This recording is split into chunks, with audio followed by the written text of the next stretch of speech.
What's up, man? Can you hear me? Oh yeah, can you hear me? I can hear you perfectly. Sound great. I got me this new Garth Brooks attachment here.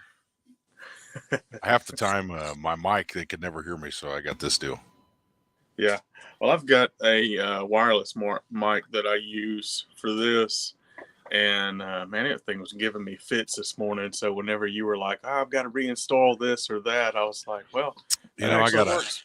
I got a new laptop, and I hadn't went through and put Facebook on it. I'm never on it, and then for this deal, I was like, oh, I got to install it. It said you got to install it, and it was just taking its Really? sweet time. I was like, alrighty. It made me put an app on. I got a Lenovo ThinkPad, I guess, but it made me install an app, kind of like a cell phone. I had to go in and download it, and it's like, "What's your password?" I'm like, "That I don't know." My on my phone, it's just all face recognition. I'm like, "Oh, Yeah.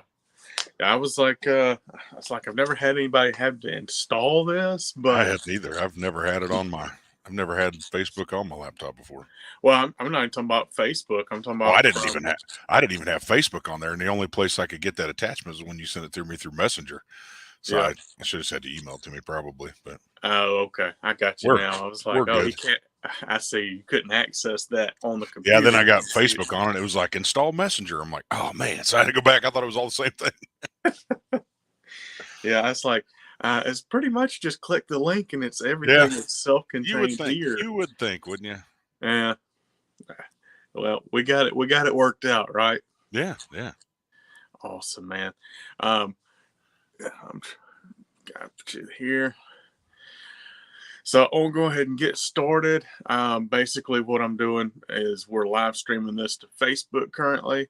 Hey, everybody on Facebook, you guys get to see the behind the scenes, and then this will be edited down for the actual release on Wednesday. Sounds good. So we will get started, and basically, what we're doing today is just kind of a background on who is Travis Clark and kind of where you were, where you're going, where you've been, that sort of thing, and then we'll touch on a couple of things as we go. Just trying to get my paperwork for where I can actually read it again. All right, you ready? Oh yeah. What's up, guys? It's Wes, the People's Pitmaster, back again for another episode of the Smoke Ring Syndicate. It's my weekly barbecue podcast that drops every Wednesday at 5:30 a.m. Eastern Standard Time. Last week, we went down to the bayou and chatted with Chef Dakota. This week, we're headed to Oklahoma, and we've got Travis Clark on the line. Travis, are you Uh, there? I'm here, man. How you doing? I'm doing well, doing well. So, Travis Clark of the Clark Crew Barbecue. So, just kind of talk to my listeners about kind of where you were um, before barbecue. Like, what were you? Did you grow up in barbecue, or was it something that you just kind of developed? As they say, when you hit 30, you have to decide to be into barbecue or into World War II history, There and you go. you made the right choice, or uh, walk me through it. You know, I grew up out on a farm, and I always enjoyed grilling. I still prefer grilling more than barbecue. You know, just actual true grilling. I couldn't say I really did a lot of barbecue. We did some whole hogs. A friend of ours down the road always did a big party every year with whole hog, and I always helped with that. We cooked a few in the ground. That's probably the closest thing to barbecue I would say I ever did. I'm a master electrician by trade. I, was in Kansas City and about 10 years ago now, and walked through the American Royal and just really thought it was something I wanted to get into.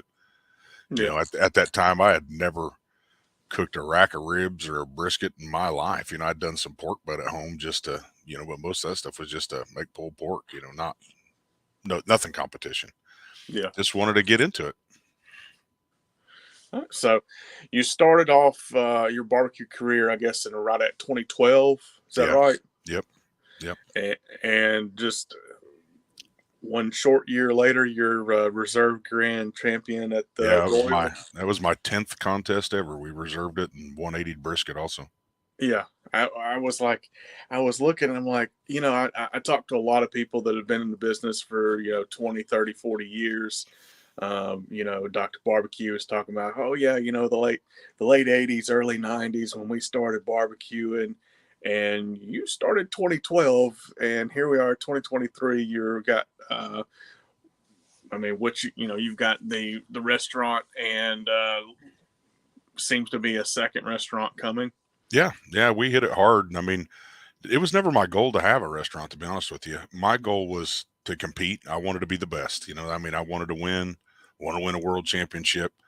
And everyone's like, "Oh, you won a brisket world championship," and I'm like, I want to win the The whole royal. thing. I want to win the royal. That was always my goal. Yeah, And with that, to fund that, I anticipated getting into catering, not necessarily a restaurant. I wanted to cater. I would slowly started acquiring. I bought an oven. I bought a holding cabinet. I started buying the things. I bought a old hickory CTO. I bought things just, as we made money, I did that. We teach a class and take money and do that. I just kept building that, thinking catering would fund my competition addiction. yeah, That was the goal, because it's expensive to do, as everybody knows. I wanted to get into that. The opportunity came to where I could do a restaurant. So then it was going to be, okay, we're going to do 4,500 square foot, seat 70 people. We'll do this. And the next thing you know, we're spending $4.5 million, and now it holds 300 people. And it just snowballed. It really did.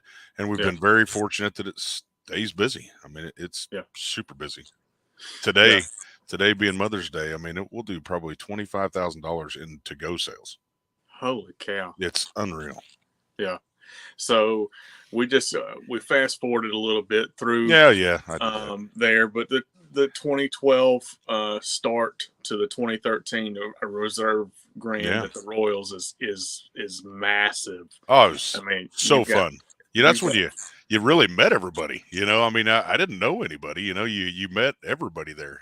People coming up to you, talking to people, going, "You know who that was?" I was like, "I have no idea who that was." And then later on, you're like, "Oh hell!" I mean, that then it was really cool once you know who came up and was congratulating. Yeah, I mean, yeah, minus watching some stuff on Pitmasters, we had no idea who anybody was. yeah. So was this just? I mean, to go.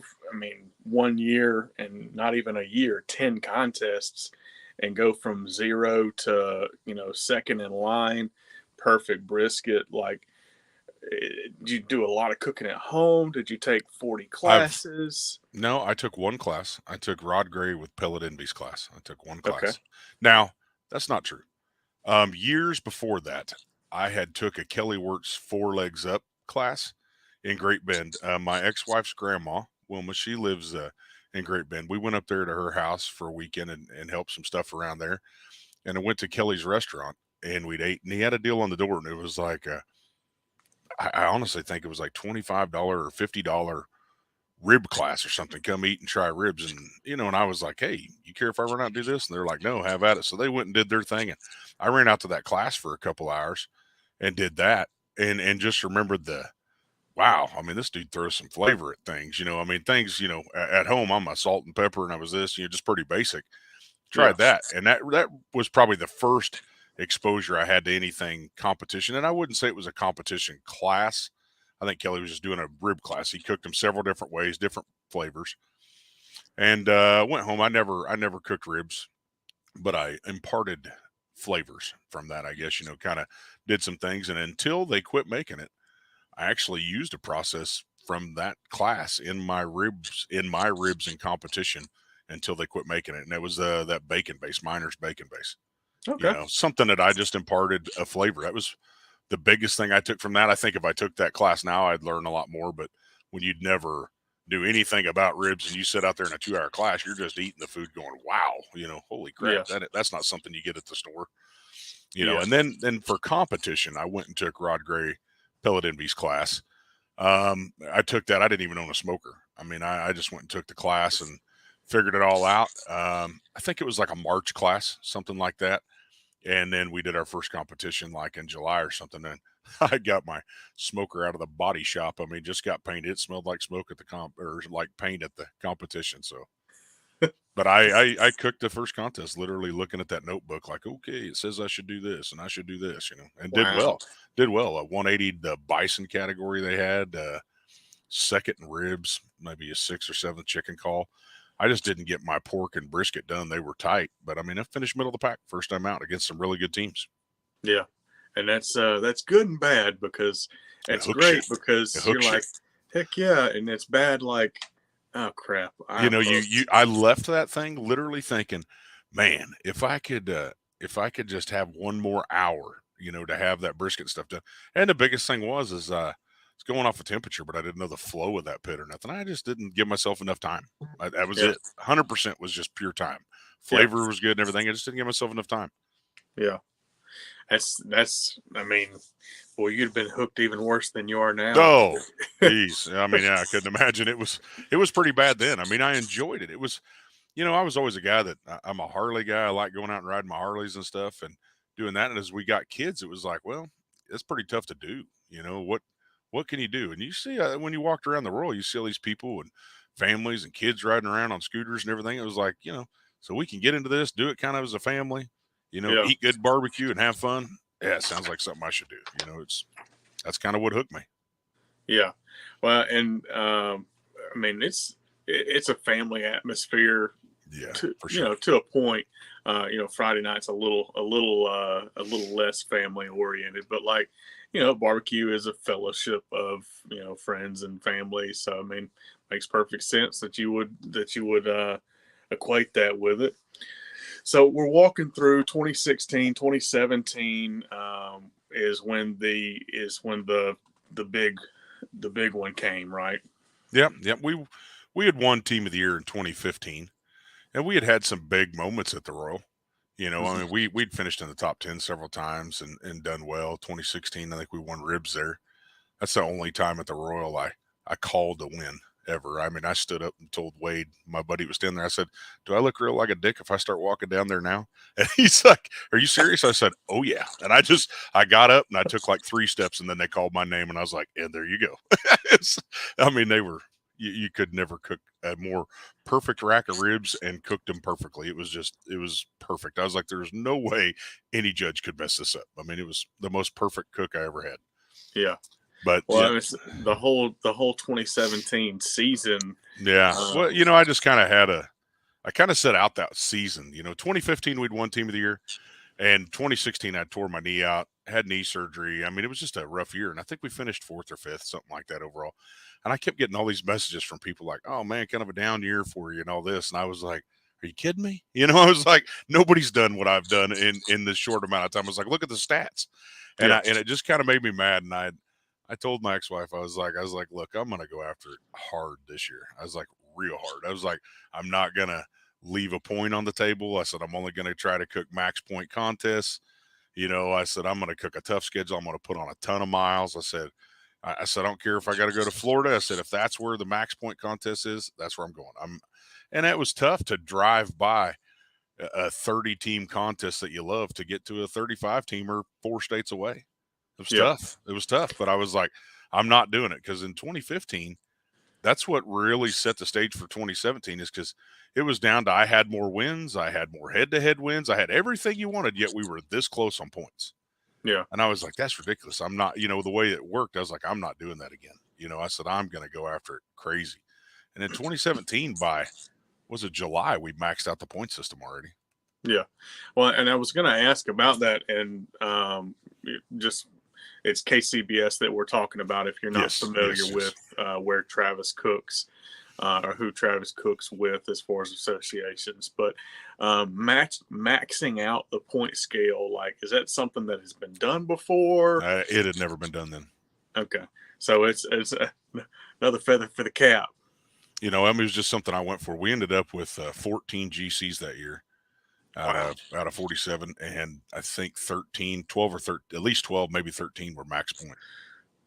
that's So, crazy. and So, Tim, honestly, Tim Shearer, Blues Hog, Tim had a badass season. He finished 1 point behind me, mhm. but I mean, I was actually like 3 contests ahead. Just if you'd went to 10, we'd have been there, and the tiebreaker would have been 11, which I had a max point. 12 was a max point. It was, but I mean, I don't think he got enough credit for the season he had. I mean, he had an amazing season.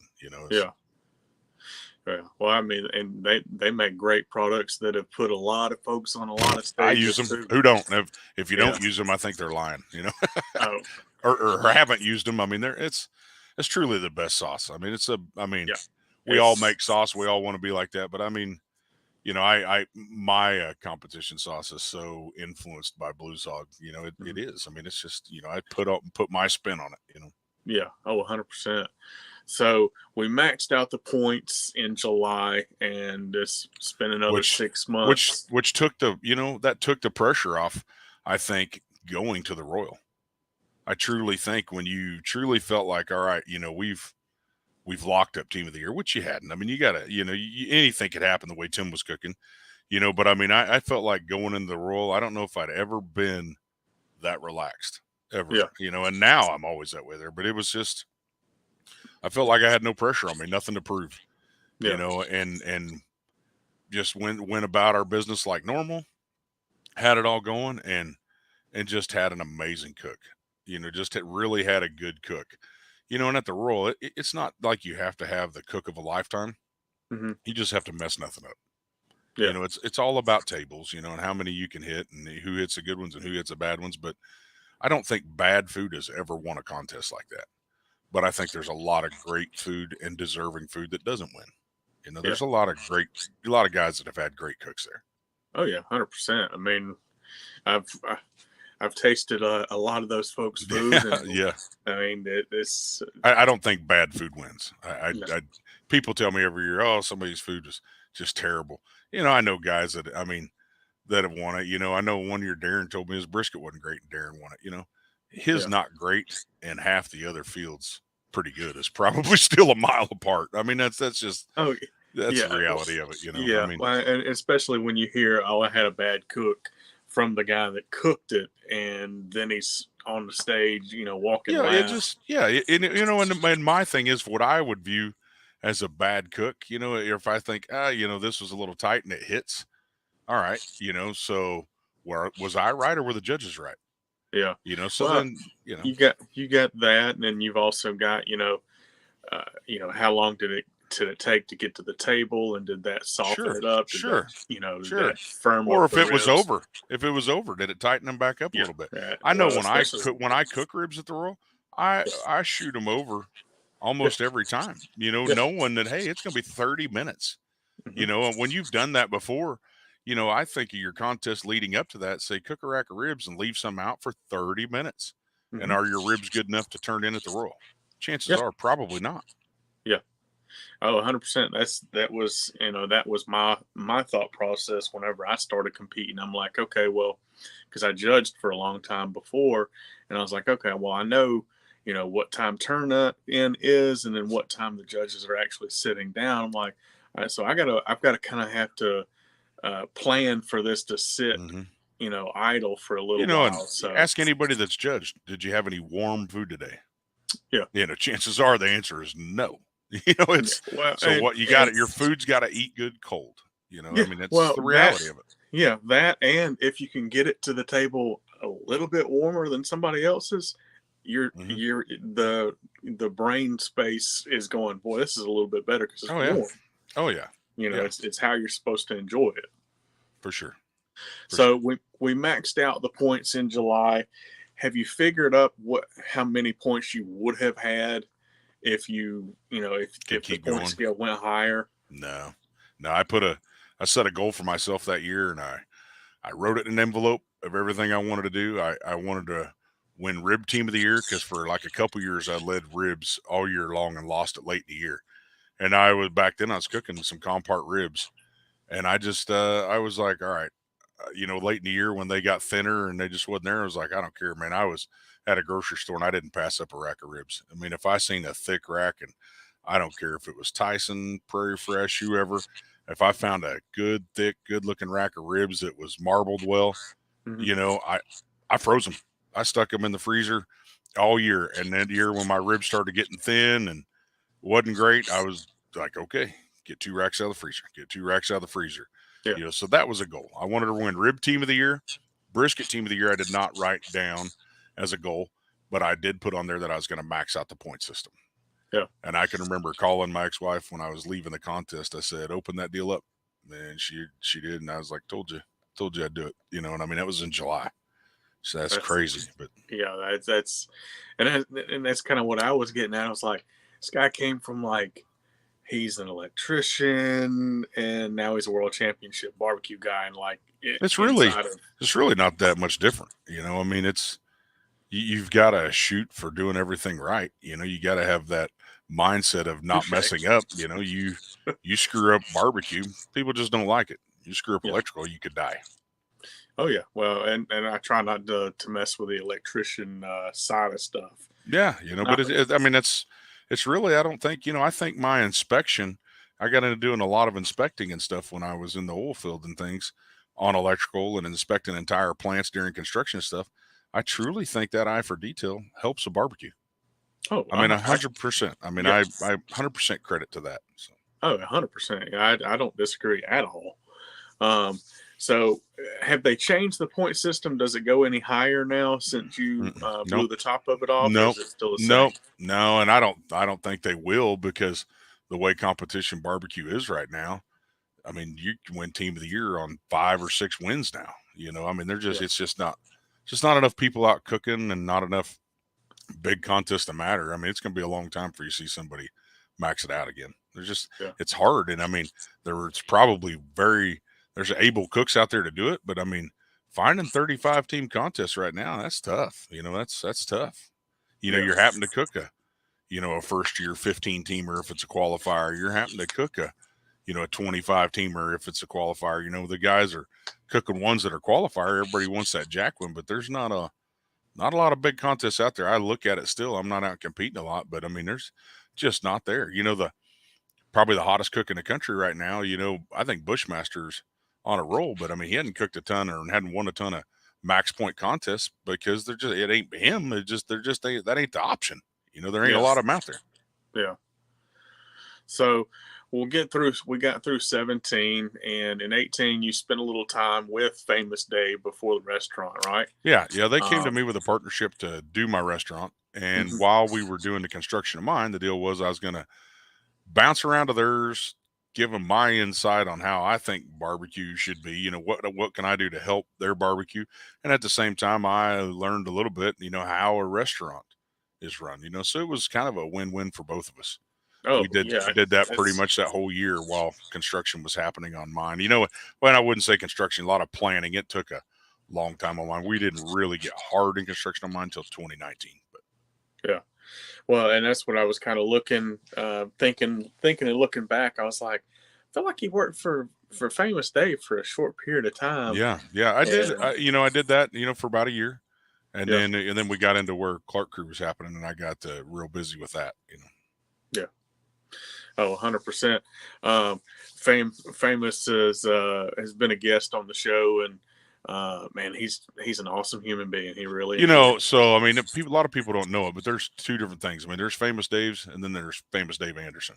Yeah, Dave Anderson's a talented guy, probably as passionate as anybody you'll ever find with barbecue. He doesn't have anything to do with Famous Dave's, the restaurants. no, no, He doesn't own those or anything anymore, but it's, they have him on. I mean, he's people say all the time, he's the Colonel Sanders of barbecue. And he is. I he mean, the is guy, 100%. I mean, to me, to think, whenever I learned all that, I mean, I thought it was still Dave's, and they're like, no, there was a point of time where Dave had nothing to do with Famous Dave's. I was like, how can you have Famous Dave's without Famous Dave? Yeah, It just didn't even seem right. There's passionate guy, got a good palate, for things. I mean, he's a wealth of knowledge. The guy has been from the bottom to the top, back to the bottom, and worked his way back up. He's oh yeah. when Well, he told me a story, when I got into it, and he's like, this is just barbecue. He was like, everything can happen. He's like, I had it all and I lost it all overnight on an investment, and he's like, I slept like a baby that night. I was like, you slept like a baby? I was like, how could you do that? And he's like, well, I slept a little bit, got up and cried, slept a little bit, got up and cried. I was like, oh, that's not exactly what I thought. But yeah.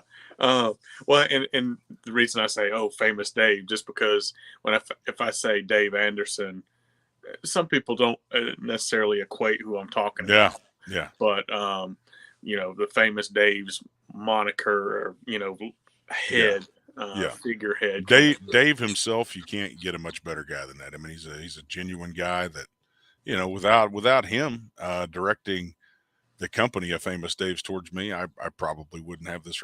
I'm sure I wouldn't have this restaurant today. Yeah. Well, I mean, you may have done the catering and then Yeah, transitioned yeah, that yeah. into It a wouldn't be. restaurant. I just don't think it would be nothing like it is today. I mean, Not. we opened just the biggest, baddest thing you could build right off. I mean, nobody does that. It's Oh yeah. Well, and I was like, this place is massive. yeah, Like yeah. you want to talk about holding your cards and going, you know what, we're going all in. Oh yeah, I yeah. mean, you When we opened guys. that thing, it would seat. I think day one it would seat like 270 inside, and then day two we ripped out like 30 seats, and the next day we ripped out 15 more or something because it's too tight. It was just Yeah. we went the other way. We wasn't trying to figure out how to get seats in. We were trying to figure out how to take them out and do a better job. Yeah. Well, I mean, the place itself was fascinating to watch kind of come up and kind of turn into something. Oh, it blows my mind. We Yeah. the evolution of it totally. We opened up, and like 2 days in we had to close to go because there was like we can't keep up with the restaurant. We were running out of food all the time. It was like this wouldn't work. We closed to go, never opened to go back up until they came in with COVID and shut the restaurant down and said you could only do to go. So the very next day we were all about to go. Oh, and now and now, I mean, like today, like I said, we'll do $25,000 in to go sales minimum today. It's that's unbelievable. It's yeah. and it's the team of managers I have, the staff that I have now, from the team that I have now, from what I opened with, is unbelievably leaps and bounds over the moon better. I mean, you can't speak highly enough of them. I mean, I have a good general manager, a good assistant managers. I mean, my AGM's probably the best line guy I have in the restaurant. It's just they're unreal. We have a catering girl now that's just for 3 years, in 2.5 years, we couldn't really handle it. She Mhm. handles it on her own now. I mean, the kitchen guys come in and help her. They all respect each other. It's the team that we're building is better and better. We've been up and down and had employee problems and manager problems and just problems with ownership. I mean, myself, I mean, just not being a restaurant guy, we've all had to learn together. I mean, Yeah. we've had to learn together. Yeah. Well, and that's what I was kind of like. This guy's an electrician, and now he's a world champion And I mean, pitmaster. I grew up in oil fields and packing houses as an electrician. That's a pretty grim and rough world. And you Hmm. get into the restaurant industry, you don't realize how I don't want to say soft, but how different that is with them people. You can't talk to them the same. You can't handle business the same. You can't just be like, get over and get this shit done. They'd be like, could you Yeah. please go over there and do this? I mean, it was a very big learning curve for me. It still is to this day. I've never missed a day because I had a headache, and people in restaurants do. And it's like, okay, Yeah. it's all right. Yeah. Well, and you're a fast learner, as Yeah. evidenced by Well, your. I mean, you reach out to everyone just like people reach out to me now that are doing them. You talk to them and it's, hey, I got a question on this. There's not a week that goes by that I haven't answered restaurant or catering questions or questions for somebody that's wanting to do it. And I had people do the same thing for me. I reached out to Darren quite a bit. Jeff Staney has Joe's Kansas City was a huge wealth of knowledge for me on things. I mean, he would just, I'd just be like, how do you do that? And he's like, yeah, you do it this way and this way. I mean, there's a lot guys you reach out and talk to, and I've always repaid that back. And I think I've answered 100 times that many questions for other people as I ever asked. I wish I'd asked more. Yeah.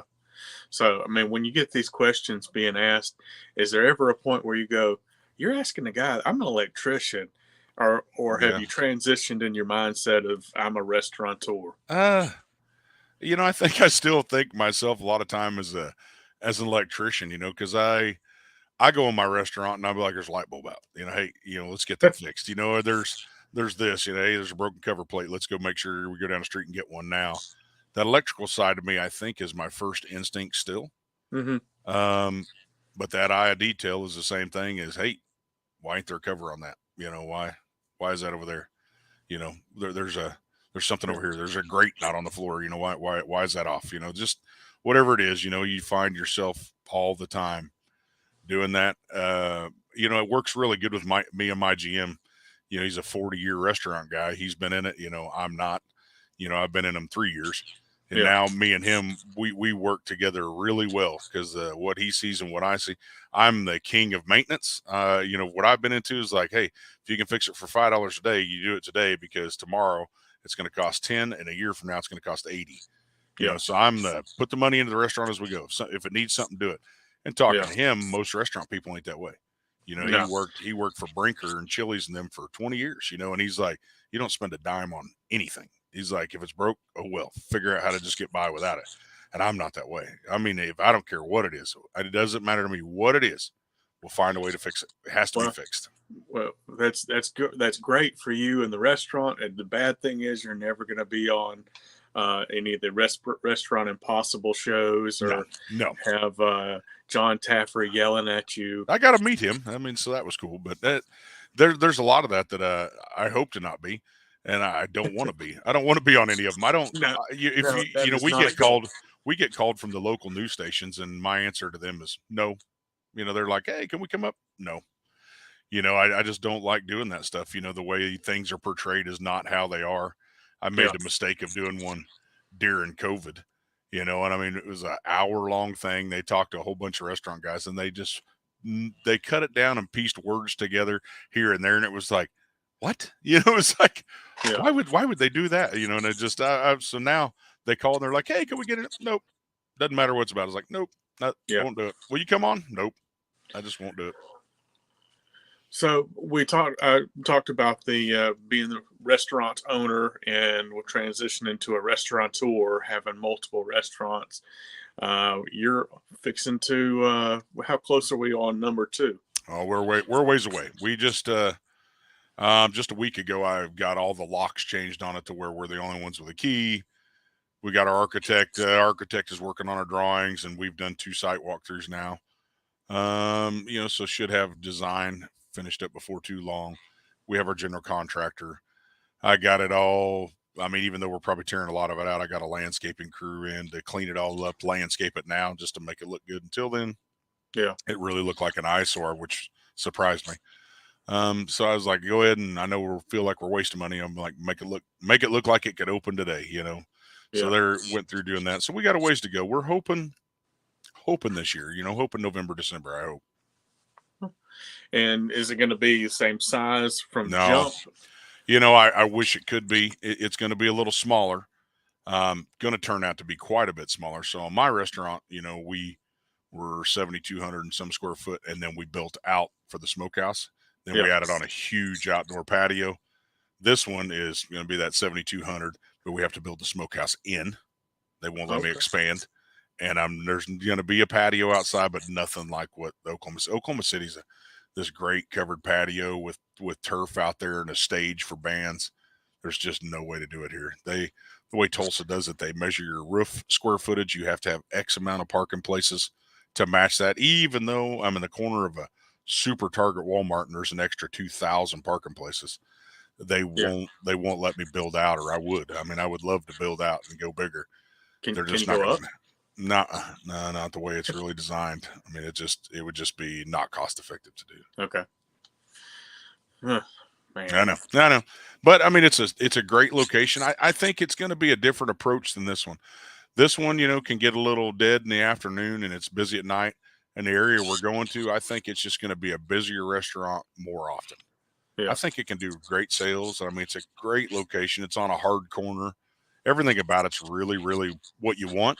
I just Mhm. wish we could go bigger. I mean, I wish Yeah. I could have an outdoor patio there, which we are going to have an outdoor patio. I wish we could have our normal outdoor patio there, but I don't think it's going to be possible. So, Yeah. Well, I mean, it's still number two. yeah. Do you plan on going? I mean, to the famous Dave level? No, God, no. No. I couldn't. I think you get into the problems they have, how you can't perform high quality food Hmm. nationwide. You start becoming just okay food in a hell of a lot of places. And it depends on how you want it. I mean, look at the amount of money that they do. That's unbelievable. That's not my goal. If I'd have just called this, something barbecue, maybe, but when you put your name on it, I can't do that. Yeah. I just can't do it. I mean, to me, I don't want to jeopardize our quality. Mm-hmm. I want to try to do the best I can and perform it every day, all day. That's one of the things of advice I got from like Darren Worth, Smokey D's. When I got into it, he goes, you got to decide if you want to do great food in limited amounts, or if you want to do the best damn food in extremely, low amount. He goes, or if you want to perform high sales and do it, he's like, you got to figure out what you want to do. Yeah. So we try to keep it as high quality as we can, and hey, we still run out of burn-ins every day, and I'm fine with that. Oh yeah. I'm okay with running out. If we went and bought a whole bunch more, dropped instead of doing prime and dropped down and did choice or select points, yeah, I could buy more, but they're not as good. No. And I mean, I'd rather just run out. And I mean that's probably my biggest challenge in the restaurant right now is finding enough prime brisket. Yeah. We refuse to cook anything less than that, and I mean it's getting expensive. We just Yeah. bought some last week at $5.50 a pound, and that's crazy. Oof. And you would think buying big quantities you'd get a better deal. That's a Yeah. place that I was backwards. Well, it's actually not, because to buy huge quantities, they got you over a barrel because you'll have to pay what you have to pay. I can go to Costco down here and pay $1 less a pound than what I can buy it for, and that blows my mind. But when you go to Costco and say, "Can you get me 40,000 pounds?" They're like, "No." Can you do just double what your store normally does on order? Yeah. And just like split it off to the side. I'll come pick you Yeah. up on Friday. Yeah, I mean, it's a challenge. It really is, but it's we try to keep the quality up there. We do want to do more stores. I could see us getting up over 5 or 6 for sure. I've had a lot of people ask me about franchising, and it's Mm-hmm. like, no. I mean, I feel like we're still figuring it out every day. Yeah. And until I could, have a better process where we're not feel like we're tweaking and trying to change and do something, I don't feel like it's fair to send it with somebody else and say, you figure it out. I need to have that process down, Yeah. perfected. I mean, honestly, we were so screwed up when we opened up. We were running like 56% food cost, like our first month. Oh. Dude, you're going to go broke quick. I mean, whenever you can do almost $1 million in sales and go, we don't have enough money for payroll, you're like, what? How's that possible? Yeah. We were so messed up, and on how it was. We went through with the way Famous Dave said it should be. Well, what we all didn't factor in is we're cooking a higher quality food than that. We're paying more for meat. We're cooking at the time we're cooking Wagyu briskets, and Really. we built the way we built the model, it just wasn't right, and then we got it down, quickly. It just kept dropping and dropping and dropping and dropping, and it's, we just figured it out, how it was. We had to do different menu renditions. I mean, just had to figure it out, had to cook it a different way, learn how to render all that extra fat down and use it as tallow. Where are you throwing money away? How can you use it and make something better? Don't just use it to use it. How do you make something better if you do use it? It's something that we've had to evolve. We're this close to having our cornbread mixed for us now in a bag that'll come in and just say Clark Crew Barbecue, where all we got to do is take a gallon of buttermilk and a gallon of milk and dump it in and mix a whole batch. Right now, we're still measuring everything, dumping it all in, and we're this close to having it brought in. And I think it's going to be a 21.6 pound bag. It'll be, it'll be just like that for us, where it's a gallon and a gallon, and it goes, or 2 gallons of each, and goes in, and it's ready to go. But I mean, we've been working hard on that for a year and a half. In the beginning, it was like, you got to show more volume. Well, now that we're going to bring on a second store, it's like, okay, this will be, how can we simplify this? And with that comes good things that I got people all the time saying, man, how can we use that? We want to use your cornbread. We want to do it. We want to buy it. We'll be able to put it in retail. Yeah. So there's good things coming with that. But honestly, the whole reason we've been working on it is just to simplify. When someone comes in, how hard is it to open a bag, dump it in, and just full gallons, just put it in and mix it, Right now, you wouldn't think that's a challenge, but when you do, 3,000 of those little things a day of those cornbreads, you go through 3,000 of them. It's crazy because, my cup of sugar and your cup of sugar weighs different. We don't weigh, they get in and they grab those. Well, this guy's heaping and this guy's under, just trying to build consistency. Consistency wins if you're in competition barbecue or a restaurant. It doesn't matter. Consistency wins. So you're thinking maybe 5, maybe 6 restaurants, but not We'd love to. Not a full fleet of them. We'd love to. I've learned how you can get bigger with the company I partnered. So once I got away from Famous Dave's, I bought my company back from them, and then I partnered with the Green Turtle. They're out on the East Coast, up and down the East Coast, Baltimore, Maryland, D.C., all over back in there, New York. They're sports bars. So the COO of Famous Dave's at the time, Gio Concepcion, he's a good friend of mine. He left Famous Dave's to go over there, and he's the CEO and president of the Green Turtle. And we just kept talking and talking and talking. Why don't we bring the band back together? And that was always my intent, was to, he's who I worked with when I was at Dave's, for the most part. Yeah. So it was an opportunity to get back with them. They have 34 of these things, so we have a percentage in all of those now. And I have anticipations of bringing those out here to Oklahoma. I want to bring at least a couple to Oklahoma City. I'd like to get one in Tulsa, and we're probably going to bring a Clark crew back there. So this allows me to do more things than just barbecue. It's let me learn that the team that he's built, I feel like we have one of the best teams in the restaurant industry that I've been a part of or seen. I mean, I think they're just fantastic. So we have goals to do more Clark crew for sure, but we won't do it if we can't do it right. And I mean, it'll be very telling, and it'll tell us a lot when we see how we can do number 2. Yeah. Well, and I mean, how many days of the week are you still in the restaurant? Not as often as I want. That's the one thing, is I used to be there 7 days a week, first guy there, last one to leave. And you start figuring out that your business doesn't run itself. Like, correct. I wasn't doing all the business things that needed to be done. And another thing Darren always told me, he's like, you think you're going to get in there and cook in a smokehouse and all that? And he goes, you won't get to do that. And for the first year, I think I did. And for the first year, we didn't make any money. I mean, we just, you don't have that guy out there trying to get you a deal on brisket. You don't understand that if you can negotiate a deal and get a better deal on something, how much that saves you. If you can work on getting rebates on all your stuff, if you can go spend a little time with your sales reps and you get rebates, you're like, you mean I saved $20,000 this month? I promise you, me and that smokehouse didn't make us $20,000. It was just that what you can save. Learning how to run your business was probably the most important thing. Unfortunately, that puts me behind this desk a lot, and it puts me on the phone all the time. I'm in the restaurant often, but I don't find myself trimming. I ain't trimmed a brisket in months now.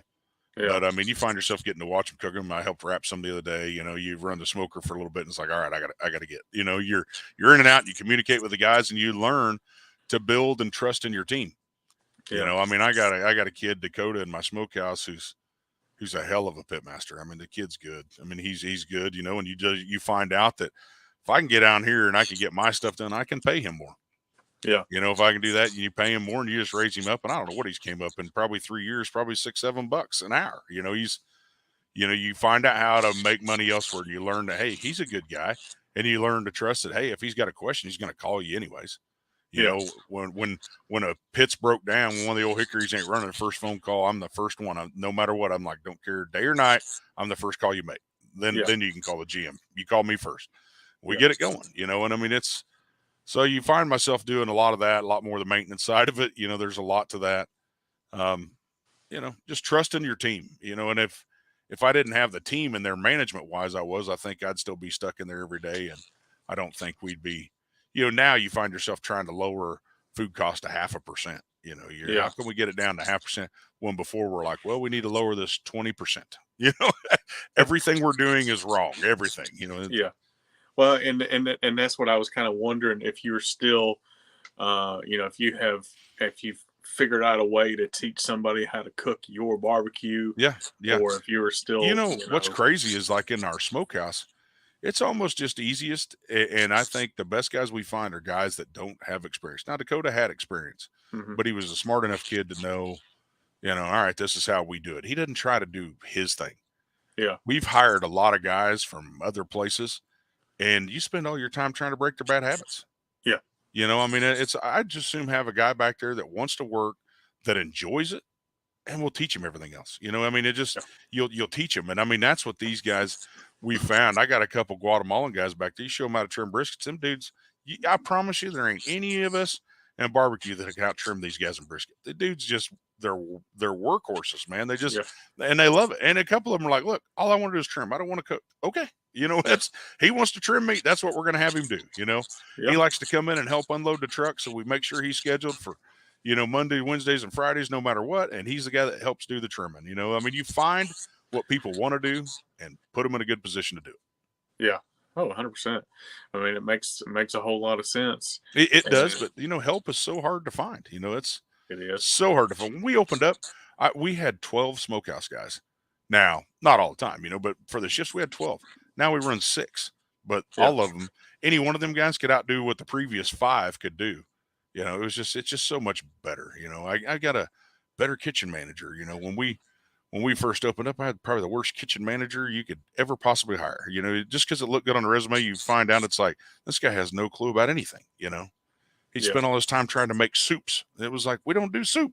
I mean, he's like, I think this should be a special. I'm like, we're a barbecue place. Why are you making broccoli cheddar soup? And if he's got 20 gallons of it made, these are 4 different batches. I want you to try. It's like, what are you doing? It was terrible. I mean, it was so bad. Right. So, man, this ain't Panera. Yeah, no, it was just, and it was just so bad, and I mean, you've just had to work your way through it, and you lose some good ones. I've had a lot of great help. That's the one thing is once they're doing good, and we've lost a lot of great managers, but once they're doing good, people poach them. Yeah. People pay them more to go elsewhere. And I used to get really mad about that. And now you learn like it's part of the business. It is what it is. Problem is for us, the level we're trying to take them to is like, how do you go poach someone that can handle 9 million plus in sales? Anybody that applies all come from a $2 million restaurant and they get to you and it's like, oh my God, those managers can't handle Mother's Day. I promise you. Yeah. They ain't got a clue. You just watch them fold and crumble. So you find a good help and a good manager. You try to do everything you can and keep them. But when you lose them from you, a front of the house manager for me, when he leaves me, when he's leaving, it's almost guaranteed that he's a general manager somewhere else or her. They're going to be a general manager somewhere else, and they get an opportunity. And at the end of the day, I can't pay a front of the house manager general manager pay. I mean, it just it is what it is. And I've learned to be, hey, you're going to get some good ones. Just you can't be mad at them for bettering themselves. You just let's reload, do it again. Oh yeah. We used to lose a manager and be like, oh God, what are we going to do now? And now it's like, call the recruiters. Let's find another one and go through them and start doing interviews. And I mean, it just happens. Yeah. Well, and then you can pull up from from your dishwashers and now a server and et cetera, and yeah. And that's what we do. We I got a front of the house manager. It was a server. We got one hired here a while back. He was already a friend of mine, 20 some years experience all at one place. The Cattleman Steakhouse. It's a nationally known place. He just wanted to change, and he called me. He's like, hey, and I'm like, oh my God, you don't even interview a guy like that. It's like, yeah, go in and talk to my GM, fill out your paperwork. I mean, so once in a while you get a home run like that. But I mean, most of them you get that. You get their applications in and they've had 9 jobs in the last 2 years. I don't even want to hire that person. It's just like, I look at it and I'm like, oof, no, it's, but I mean, you still take the time. It's like, okay, why? Tell me why and all this. But once in a while you get a home run and that's the people that just move up fast. They just do. I've got my AGM has been with me from a month after I started. My GM's been with me. We've been open just over 3 years. He's been with me 3 years. My first GM made it one day. I mean, literally one day, and he's on the back dock crying. That didn't work. It's just one of those things. But, people come from a $2 million restaurant and the first day, you do $50,000 in sales in 6 hours and you're out of food and people are mad. And I mean, he just couldn't handle it. It was just a wrong hire. It was just, but at the time when you're opening up in December, and then we're going to be in that position again, but at least we kind of have a name now. It's hard to convince, good people to leave their job right before Christmas to come work for a place that's just now opening and never heard of. If you think about it now, and I'm thinking, man, look what I'm building. How can we not get people to apply? Yeah. Well, I mean, hell, you think about it now and it's like, no, I get it. And now you've got stacks of applications you could never get through, I mean, but you didn't have that whenever it was a new name, a new restaurant opening up at Christmas time. Nobody Yeah. Nobody even gave you a chance. Well, and I mean, you were coming from, yes, you're well known in the barbecue world, but Sure, nobody sure. has a clue on the street who you are. Yeah, and you find out that competition world and restaurant life, that's a whole different thing. That's a totally different thing. And I've been blessed that a lot of the people we've hired from day one are still with us. Yeah. My best servers, most of them have been with us from day one. We got several of them. They've grown with us, and they love the brand, and they essentially are the brand. I mean, they're, you think about the people that have been with you from one day, that blood, sweat, tears, they've seen us change the menu, do the things, and figure it out. Well, a lot of that is them coming saying, hey, this sucks how this is done. The guests are always asking for this. Listening to those good people is what evolved the menu. That's what's involved the whole restaurant, how we manage, how we talk to people, how we deal with people.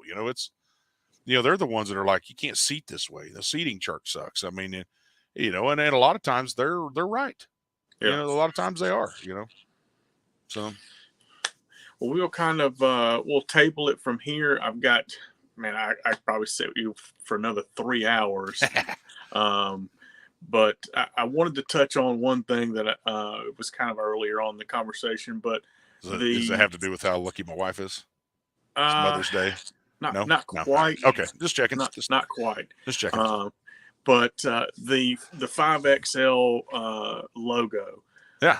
Walk me through that. I was like, does he have 5 kids? Everybody did that. So, all right. So back in the day, my kids were always wanting to wear these property of shirts, XXL. Okay. I was a big guy. I mean, officially, I could say I've lost over 100 pounds now. But I was up to 420, and I wore a 5X shirt. That's what I had. So I was like, property of 5XL. I just thought it was cool. And then when I was doing my first rub, actually, my on-purpose rub, I did it that way, and I was like, it's good on this, and I'm like, 5XL. Let's just call it that. Probably not the best marketing thing in the world. I just did it, and it's amazing how many of them shirts we sell the property of 5XL. Now I'm down to a 3X on some shirts. So I don't think I'm going to rebrand it. I like it, but it just that's what it was. I got 4 kids. I have 6 counting my stepkids now, but it's everybody thought that it was literally the shirt size I wore. It was just that's what it was. Well, it's no shame in it, man. I went from over 4 to right at 3, and that's my goal. So I got up 425 was actually my heaviest. I think now I'm just down around 322, 323. So I'm trying to get under 300. I ain't been there in 20 some years. That's the goal. Yeah. It's a lot easier to do with the wife I have now. She's a fitness girl, really helps me, and don't tell me to get out there and do this and lift or none of that. But I mean, we just eat better together, and just, she makes it enjoyable. It's awesome, man. Trying to keep me alive. That's it. There's restaurants to run. I don't think she wants to have to do the stuff I do in restaurants. So her goal is to keep me alive. Yeah, that's what I was saying. I said, there's restaurants to run, and I don't want to do that. and this has been an absolute blast chatting with you, man. Yeah. I'm hoping that all the audio comes out well. Hopefully it typically does. If not, the whole reason I do this is the barbecue lifestyle is interesting to me. It's something people could come right here and you could talk for hours and hours and not cover half of it. Oh, yeah, 100%. I was like, next time we'll have to give people recipes or something, give somebody something fun. Yeah, well, I mean, we lightly touched on the fact that you've got rubs and sauces. You're a restaurateur, you're a rub and sauces guy. Yeah, we got them on our website, clarkcrewbarbecue.com. A lot of stores. We got them all over the country, but it's getting more and more and more. They're doing well. Yeah. Awesome, man. Well, I will let you go for now because I'm sure you guys have got a lot of folks on the way for this Mother's Day. Yeah. And guys, if you're listening to this was recorded prior to and released on a Wednesday. Travis, I appreciate it, man. Hey, thank you. And I hope to be able to make it up to Oklahoma to see the restaurant in person. Let me know when you do. All right, buddy. Thanks so much. Thank you. And that'll put this week's episode of the Smoke Ring Syndicate in the books. Shout out to my guest this week, Travis Clark of Clark Crew BBQ. Guys, if you've enjoyed this episode, I would appreciate a review, a like, follow, share it with a friend, share it with a family member. And until next time, keep smoking. See you, man.